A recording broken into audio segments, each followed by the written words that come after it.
Oke bro, jumpa lagi. Dan kali ini saya akan mereview sebuah kisah nyata yang dialami oleh sahabat kita.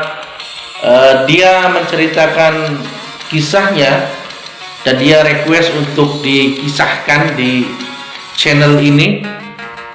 Dia request di video sebelumnya minta diceritakan, dan kali ini kita akan mereview sebuah kisah nyata yang dialami oleh sahabat kita, yang saya yakin ini semua bisa menginspirasi bro-bro semuanya. Awal kisah, dia hanya seorang lulusan SMP, sekolah menengah pertama, dan dia juga terlahir dari sebuah keluarga yang cukup sederhana. Dia merasa minder awalnya karena dia hanya lulusan SMP, dan untuk mempertahankan hidupnya dan untuk mengisi waktu luangnya dia berjualan ikan hias. Ikan hias ini dia jajakan di SD-SD, di madrasah-madrasah, di anak kecil gitu. Dia jual dengan harga bervariasi dari mulai 1.000 sampai 5.000 sampai 25.000 paling mahal ya. Karena ikan hiasnya ini ikan hias biasa, ikan hias rijekan yang biasa dijual ke anak-anak. Lambat laun dia berpikir dan terus berpikir untuk bagaimana cara mengembangkan usahanya, cara mengembangkan ikan hiasnya ini menjadi sebuah usaha yang memang bisa menguntungkan dia. Setelah berpikir lama dan dia juga berusaha bekerja keras, suatu saat sahabatnya ini menyarankan dia untuk membudidayakan ikan hiasnya, dan dia berpikir tawaran itu dan nasihat itu atau ide itu sangat berguna bagi dia. Akhirnya suatu saat dia cari-cari searching di Google, di media sosial, dan di YouTube cara budidaya ikan hias. Dia searching, dia belajar dari situ, berawal dari nol, dan mungkin karena ada bawaan dia suka sama ikan hias, menjadi sebuah hobi yang menguntungkan.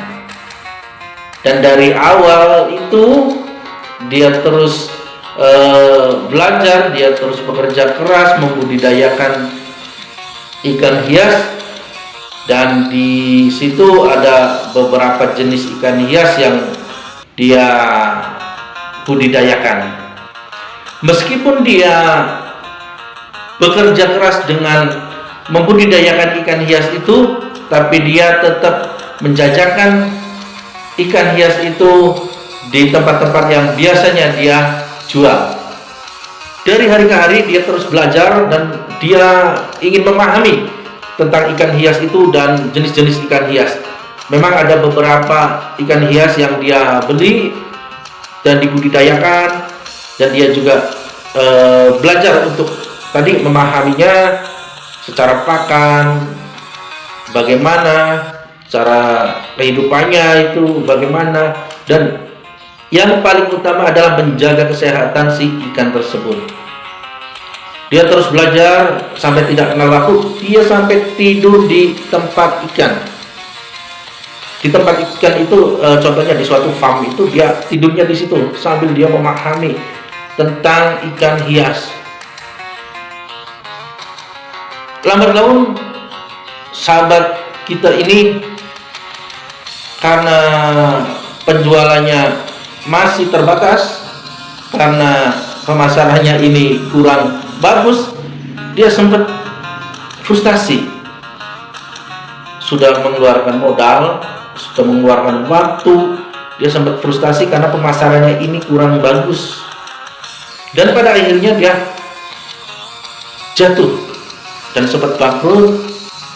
Tapi dalam kebangkrutannya itu dia terus berdoa. Dia terus berdoa pada Tuhan agar diberikan jalan, agar diberikan kemudahan, agar dia bisa bangkit lagi. Dia terus berdoa. Setiap malam dia berdoa sama Tuhan.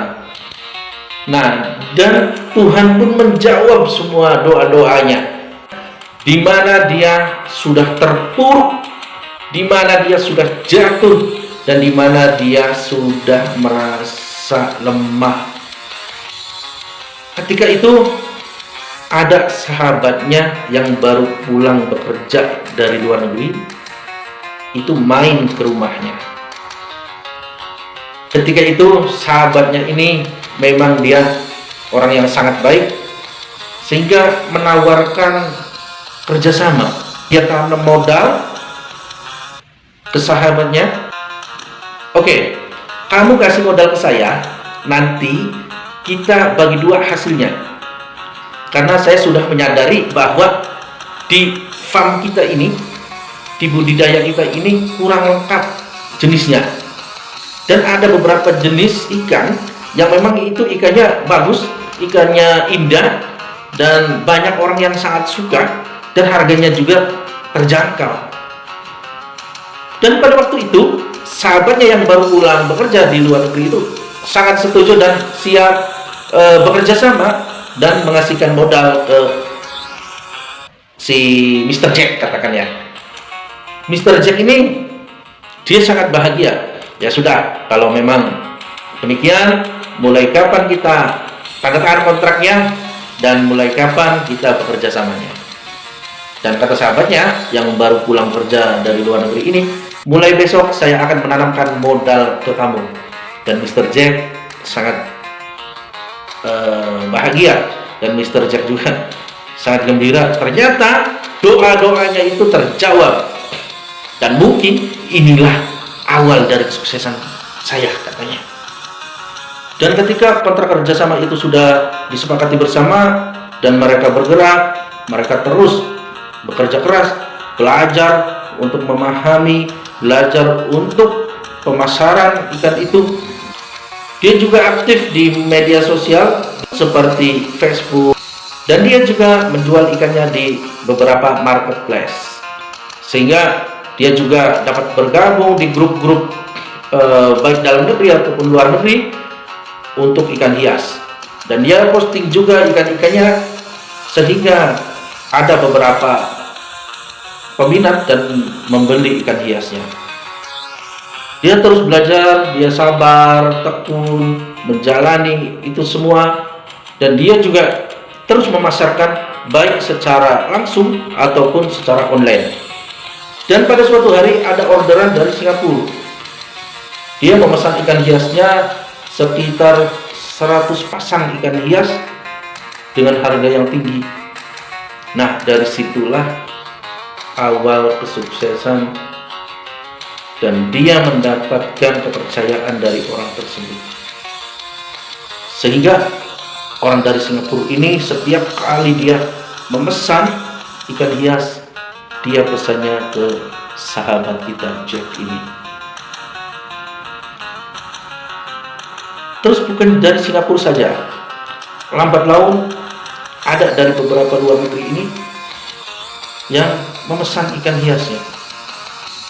Dan dia juga memposting bahwa ada pesanan dari luar negeri ini ke media-media sosialnya, sehingga orang-orang lokal pun, orang Indonesia pun tertarik dengan ikannya tersebut.